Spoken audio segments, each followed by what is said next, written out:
What's going on, everybody out there? I'm David of the Sports Animals. I'm Justin. It's nice to have all of you tune in once again to hear us this week.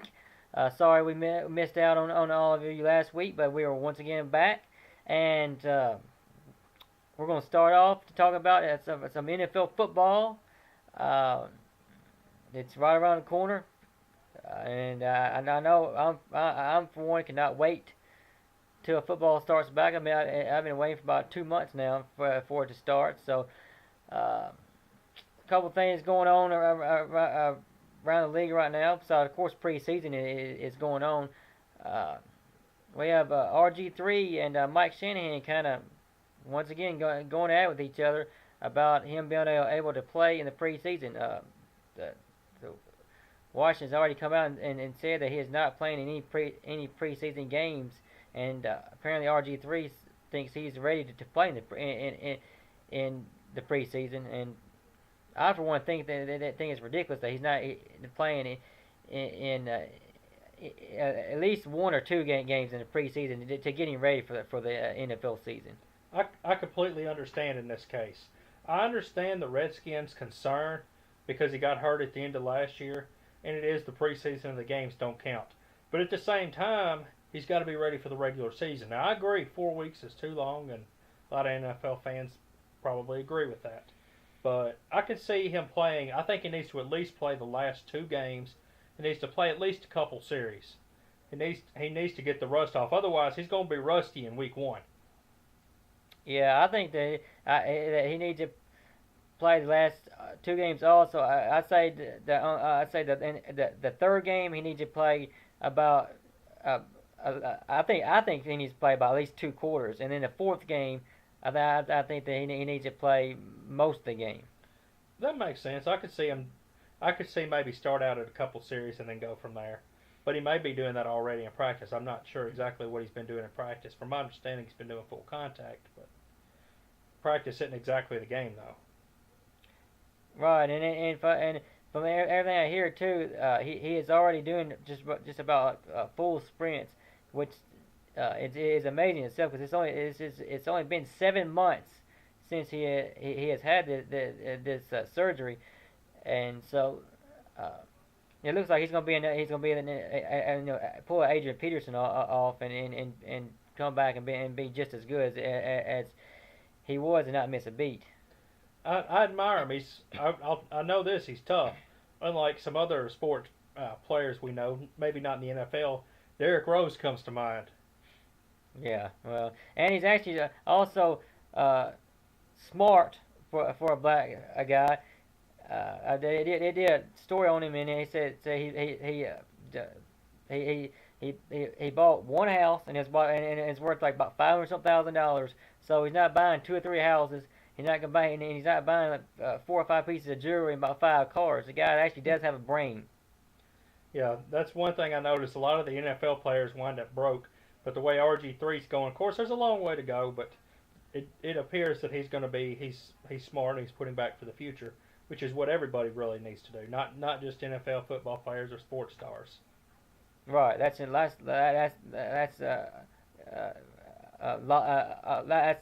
be a life lesson for everybody, and not just athletes. But RG3 does seem like he is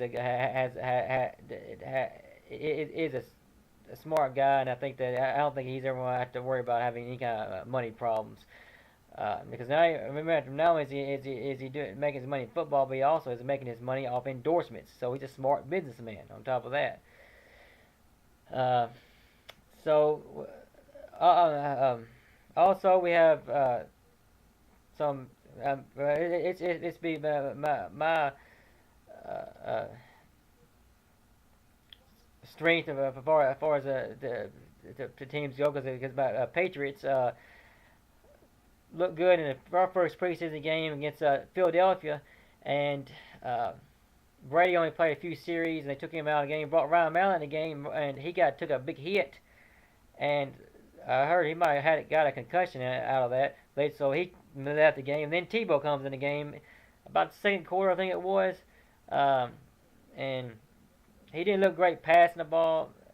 so much, but of course his running was excellent, and he did get a touchdown out of that.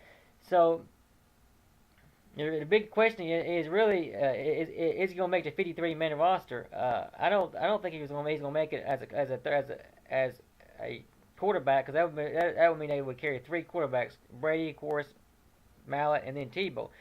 But he still couldn't make the team. Then, but they could have him as possibly as a running back or fullback. And I think that would work really well. I would be very surprised if he didn't make the team. Uh, to me, he's the perfect player for Bill Belichick, and Belichick's going to find a way, I believe, somehow to get him in. And he may not be a quarterback because you have Tom Brady, but you're gonna see a lot of Tim Tebow. And one thing about Tebow, I know he's taken a lot of flack, but he may not be the prettiest as far as style points, but look at his career as a quarterback. He's got a winning record. And believe it or not, the same thing could be said for Vince Young. He's got a winning record as a quarterback, yet for some reason he's had to struggle for a backup job with the Packers. Yeah, but I'll have to go back and tell a little more. But I'm not sure if Vince Young actually won a playoff game. Well, I know Tebow did win that playoff game against Pittsburgh uh, 2 years ago. Um, That is true. He's definitely one up there. And then Tebow won two national championships in Florida. I don't think the comparisons are I think Tebow's is a lot better than Young. But to me, comparing the NFL and comparing college is like comparing apples and oranges. Both of them have winning records in the NFL, and yet both of them have had to struggle basically for employment. Although they've both found it now, and Tebow's, of course, in a much better position than Vince Young is. But Vince Young does have a winning record, and so does Tim Tebow, and Tim Tebow has also won a playoff game. Why, to me, wins and losses matter. Style points to me are overrated. I don't know what the deal is, if somehow they've alienated themselves from teammates or what the deal is. But both of them deserve to be in a lot better position than they are. To me, Tim Tebow should be starting, and Vince Young should be starting. I think Tebow should be starting before Vince Young starting, but both of them should be. But Tebow is in the best spot, the best circumstance that he could possibly be in, being with the Patriots, because they're a good. They have Belichick knows what he's doing, and especially with a player like that, he's gonna get the most out of Tebow that he can get out of him, whether it's quarterback, running back, halfback, or it's fullback, whatever. He's in the best spot I think he possibly could be in at this point in time, especially coming off a team like the pretty much the laughing stock of the league in the Jets. But he just has.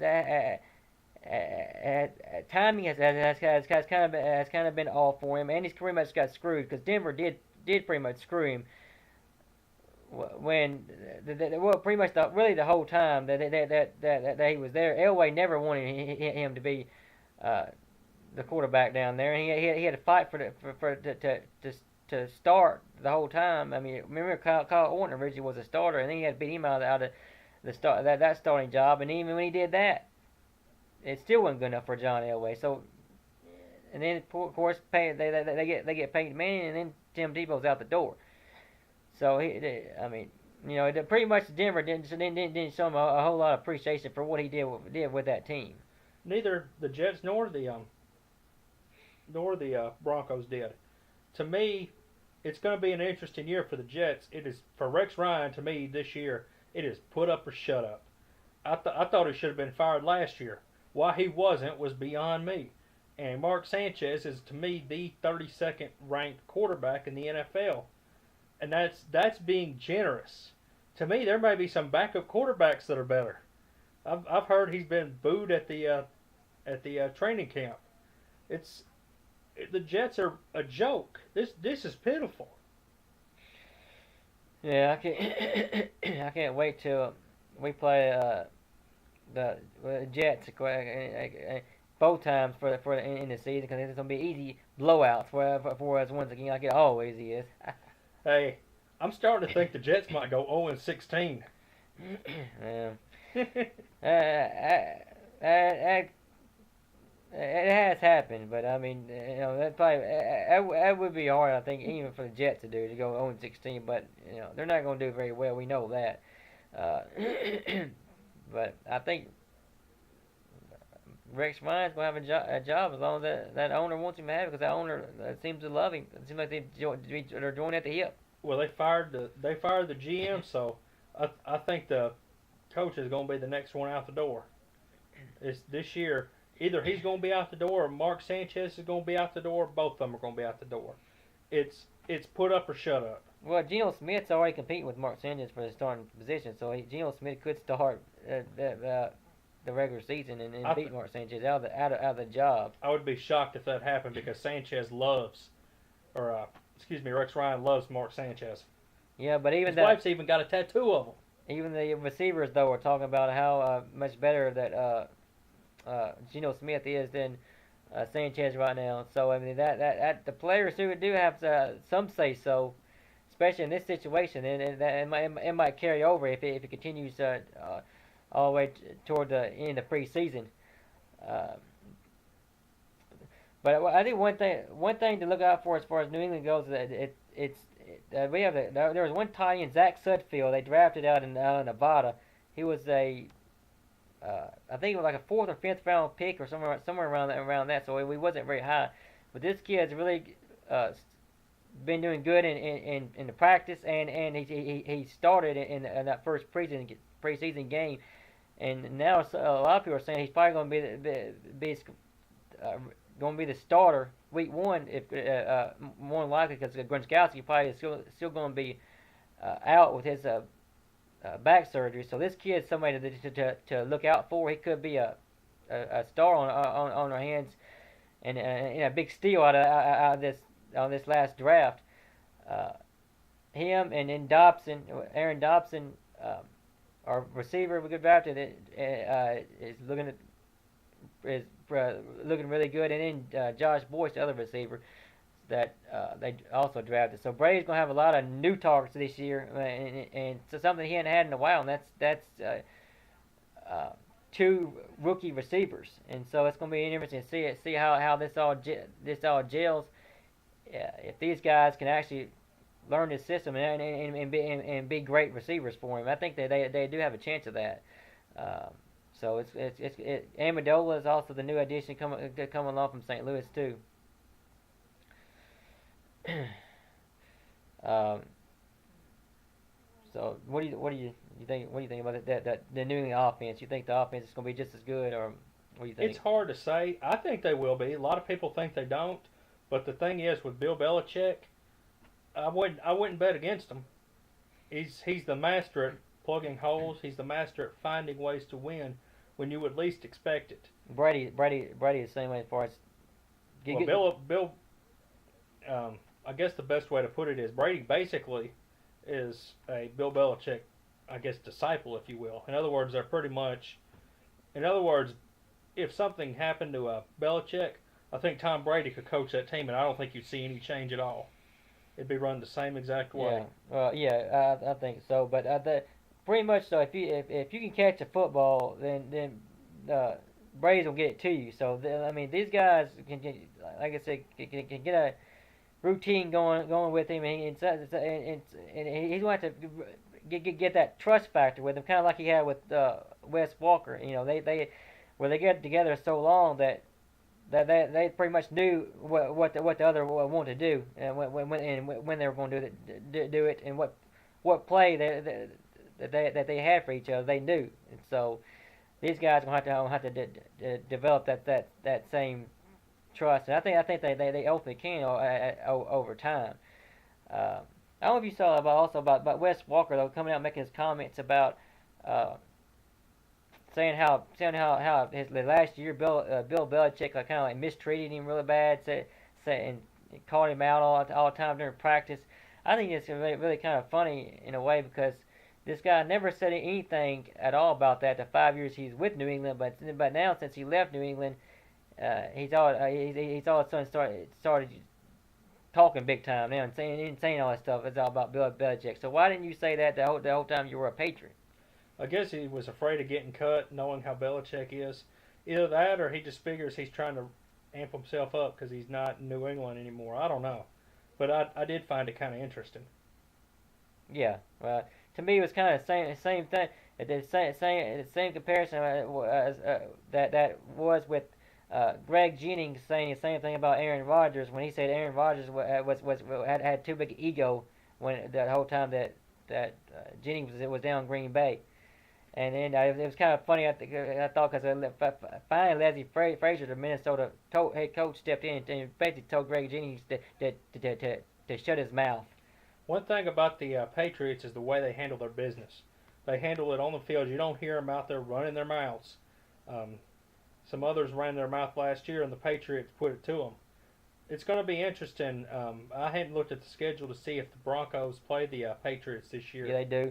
That's going to be a very. Is that game in New England? Or? It's at New England this year because we beat them last year by 10 points at Denver. So yeah, this is a home game for us this year. That will be one of the games that I'll be ready for. I think it's later on this season, but I think we're going to win that game again. I think that game could very well. I'll put it this way: I wouldn't be surprised if some Patriot players have that marked on their calendar. That could very well be a beatdown. Well, I think it's going.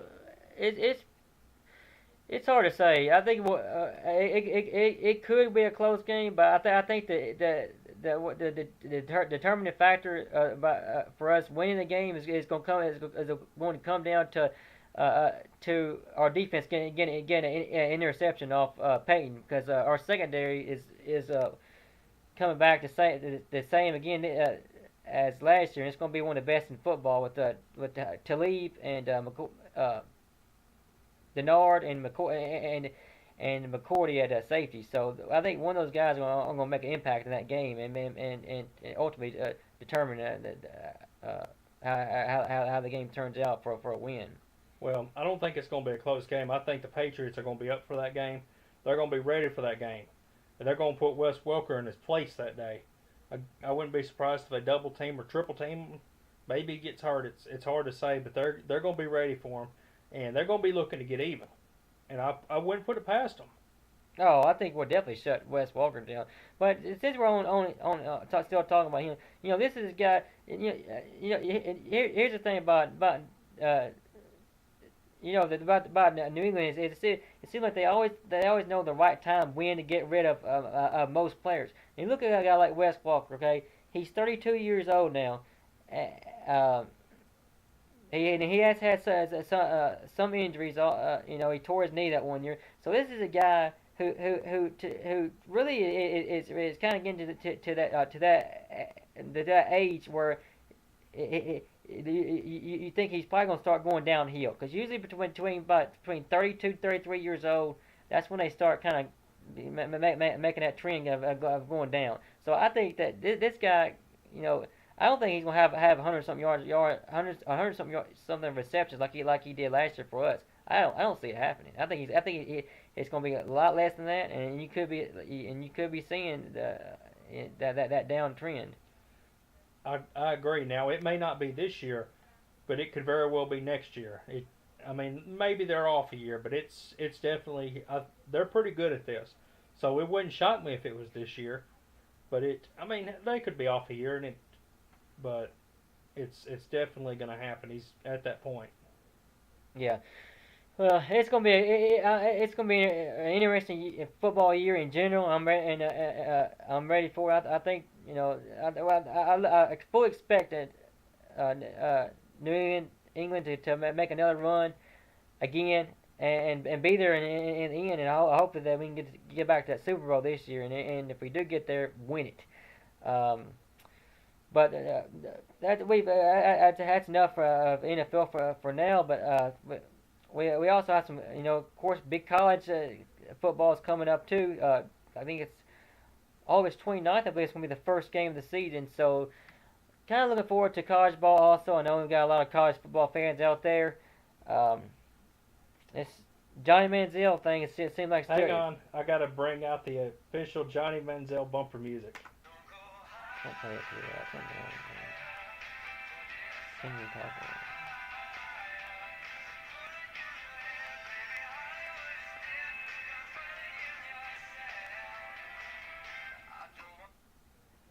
The official Johnny Manziel music.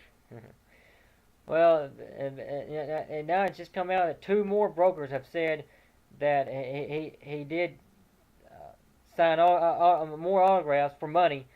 So this has really been, it continues to be the big story. Sadly, I mean, around college football is this guy. I'm pretty much kind of sick of hearing about him. I don't like the kid. He's good quarterback, but he's way too arrogant. And I first hope he does get caught off this. I think there's a good chance that could happen. And if that does happen, then he could be suspended for the whole year. And if that winds up being the case, then Texas A&M pretty much can say can kiss this season goodbye because they're going to be done. Because they have no quarterback to replace him. I think it's a sophomore that would be the replacement. He hadn't thrown that many passes at all. So that'd be a huge blow for Texas A&M. And I think Alabama's going to be looking to get even the score. The way he's been running his mouth and all that, I'm sure Alabama's got that circle on the calendar. And that game could, like the New England game, that could very well be a beatdown. But if he's NCAA eligible, to me, he could be suspended. His NCAA career could be over. This may not be just a one-year suspension. And also, this could affect his possibly getting in the NFL because, number one, it's going to be a couple of years before he can, 3 years before you can enter the NFL draft, number one. And number two, NFL teams, particularly with quarterback, are not going to want someone who's this stupid to do stupid stuff like this. Come on. Yeah, but we have to remember that the NCAA is very weak, and sometimes they talk big games, but they don't always follow through. So it's going to be interesting to see if they actually follow through on this. Right now, they claim they're really investigating it, and they're coming out with more and more evidence on him, and yada yada yada. But let's see when it really comes down to it, will they actually do something? It's going to be interesting to see, and like you said, this is going to affect Texas A&M's season. It's going to affect as well the NCAA as a whole, and particularly the SEC and the SEC West. It could be a long season in College Station if Manziel gets suspended. Well, the problem is that the coach and the whole university has pretty much put let this kid do whatever he wants to do when he wants to do it, and he has had no consequence at all, and so he knows that, and it's pretty much like the dog wagging the tail, and that unfortunately happens a lot when you have a star player on the team. It's if a coach is not a disciplinary strong coach, then they're going that's what they're going to do, and it's just, that should never be the case. One player should never be more important than a whole team. And somebody like a Barry Bryant right now is probably rolling on his grave, looking at what college football has come with these players, and then these coaches and refusing to do anything about it. Has anybody ever seen the movie The Junction Boys? From my understanding, that's a true story. And if you look at it, yeah, he basically tortured them. No coach could get away with that today. But if what you see at the end is true, the way all those players turned out, they were better off for it. Nowadays, it's a joke. I mean, we're not raising men here; we're raising boys. Yeah, it's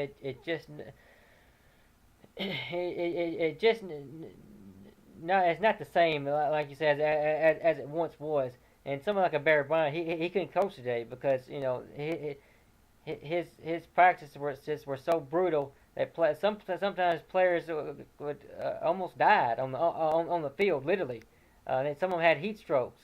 But every one of those players said that's what they said, that they were better off for it in the end, and all of them wound up going on to do great things if they didn't wind up playing in the NFL. Some of them played professional football. Uh, so all of them respected Bear Bryant for his policies that he implemented, and I kind of wish you saw some of that today. Maybe not to the extreme that he went to, but at least some disciplinarian kind of style in these coaches, and you don't see it anymore. And I think a lot of it has to do with, like I said, they're afraid to actually go to that extreme. What you're seeing in the NFL is it's basic, or in the college too. You're seeing the wussification of football. Next thing you know, it'll be two-handed touch. I mean, this is getting ridiculous. But also, to me, it goes to a larger problem: the wussification of America. Yeah. We need as a country to get some cojones and stand up. But that's a topic for another day. I could do 10 shows on that with ease. Yeah, I could too. But yeah, a little bit just a little bit of baseball news for you. One great story I think around the league going on right now is the Kansas City Royals. I mean, man, this team is really going on a big run this year at times, and there's somebody that not only is doing great this year, but could be a team to look out for in the next couple of years. I think there are 4 or 5 games over 500 right now, and only like 4 or 5 games out in the wild card. So it's just really amazing what this team has finally been able to do. I never thought I'd say it that the Kansas City Royals are actually a team that's somebody to look out for. I totally agree. They're I don't know if they'll make the playoffs. To me, they made a very significant trade this offseason, and I thought it was significant at the time. Wade Davis and Big Game Shields. Yeah. That's the thing is, I mean, Shields is going to be eligible for free agency in a couple of years. Will the Royals be able to re-sign him? Well, I have the money to do it if that same owner still owns him, which I believe he does. So I think that they will re-sign James Shields, especially if they continue to get even better over the next couple of years, and they see that then I think you finally could see the Royals spend a little money and do that. They need to re-sign James Shields when his contract's up. The Royals, I'm looking at the standings here. They're 62 and 55, 6.5 games behind Detroit. Yeah, see, there you go. Cleveland is 6 games back at 64 and 56. But they're 7 and 3 in their last 10 games. Cleveland's going the other way. They're 3 and 7 in their past 10 games. Detroit, after that long winning streak, has kind of leveled off a little bit, and they've lost 3 in a row. Yeah. Well, it's not so pretty much it's not impossible for Kansas City still to actually make the playoffs this year. It's probably going to be a little bit of a long shot, but I mean they still are technically very much in it. We still got about 46 games I think left for the regular season. So I got the wild card standings right here. Oakland and Tampa Bay are tied. If the playoffs started today, they would have both wild card spots. 4 games. Right? Kansas City is 4 games back. They are in 5th place. Of course, they've only got to get to 2nd to make the wild card. Baltimore's a game and a half back. Cleveland's 3.5. I think they could very well catch and pass Cleveland. I don't know about the East teams. It's too early to say at this point, but they are without a question having their best year they've had in a long time. And one thing, I don't know what it is with the Royals. They cannot develop starting pitching. And this is something that's plagued them. They have developed in probably since the mid-'80s, just the number of starting pitchers that they've developed, pretty much I could count on my hands. Brett Saberhagen was one. One of them they let go because they didn't think he was going to amount to anything, and he's doing pretty well in Colorado. Jorge De La Rosa, he's one. Zach Greinke, of course, and that's pretty much about it. Yeah, that's her. But I mean, so that's why I think that they, they have had a starting pitching with the smart acquisitions that they have made. Another guy, Urban Santana was also another one that they got in that They deal. got And that him was, in that trade with yeah, the Angels. and that was a also what has turning out to be a smart move because he's doing good, pitching well for him this year too. But he's a free agent, if I'm not mistaken, at season's end. Yeah, well, Now, whether or not he'll resign, I don't know. Another big thing the Royals did was they acquired Jeremy Guthrie last year, and they re-signed him. And Jeremy Guthrie has done a very good job for him. yeah. Well, so that's I hope a lot of you are not getting being bored by starting talking about the Kansas City Royals, but this is actually this is a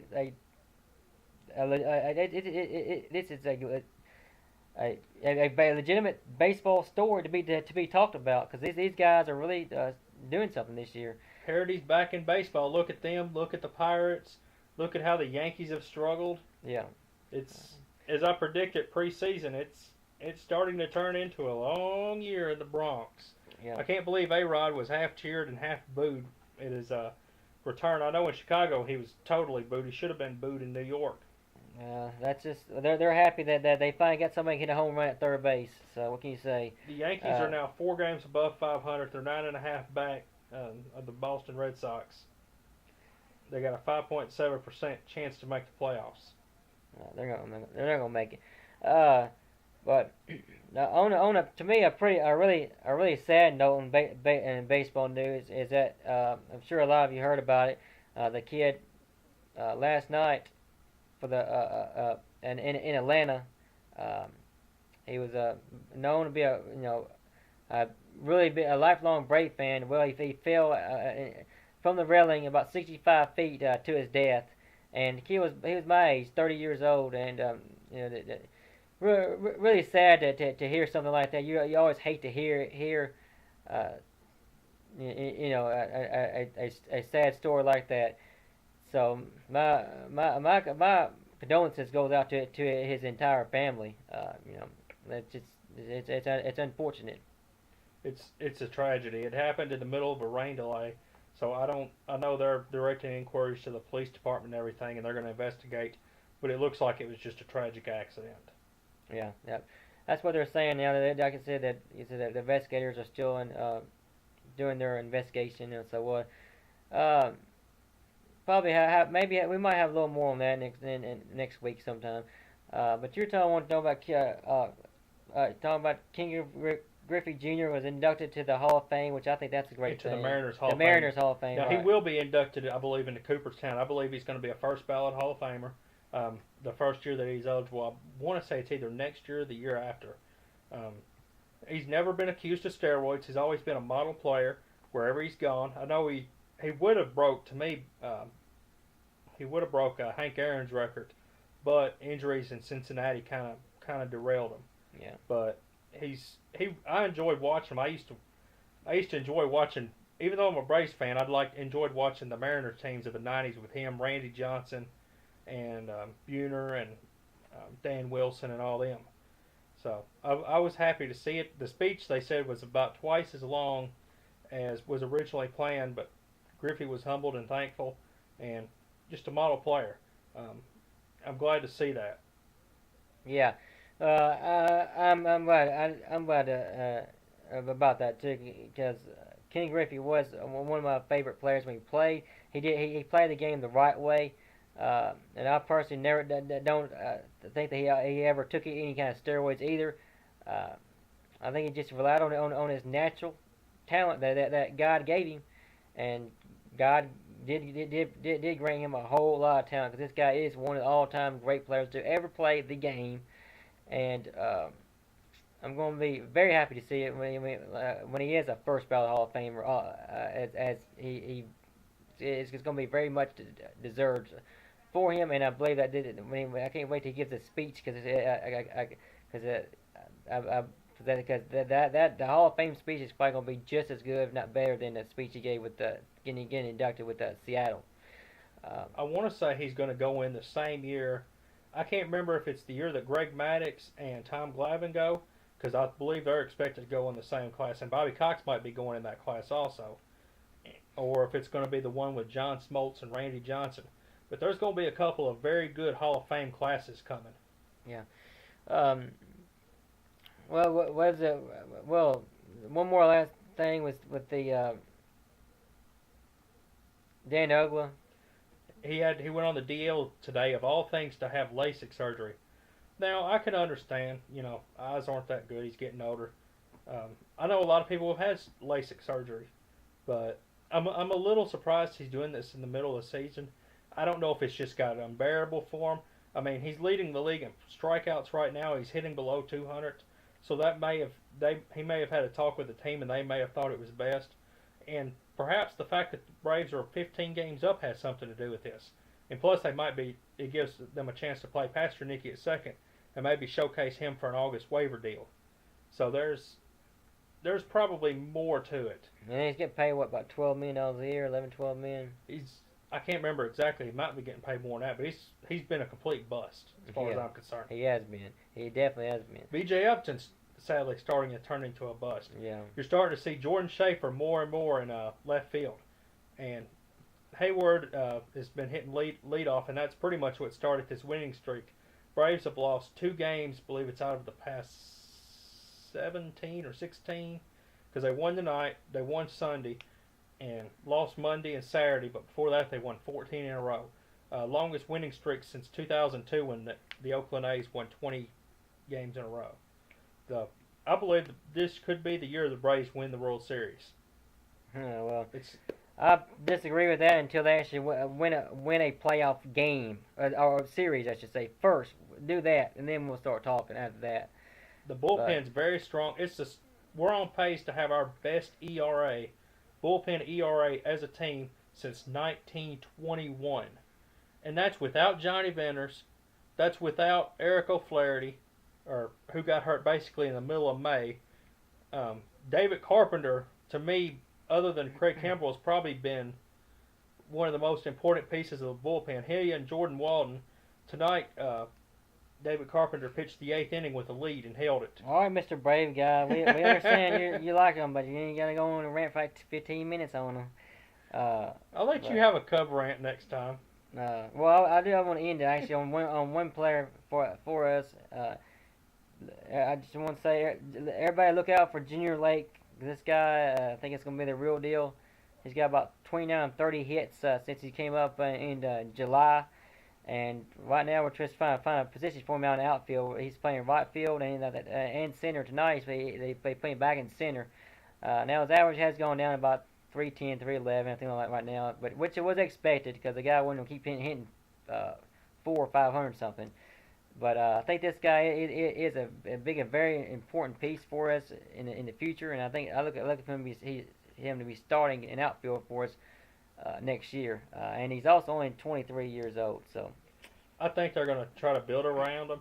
I would be interested to pull up Puig's numbers because one thing about it, I'm sure the league's going to adjust to him. He's still hitting like 360 something. I know that. So 11 home runs, I think, or something like that. Let's see, 232 at bats, 45 runs, 86 hits.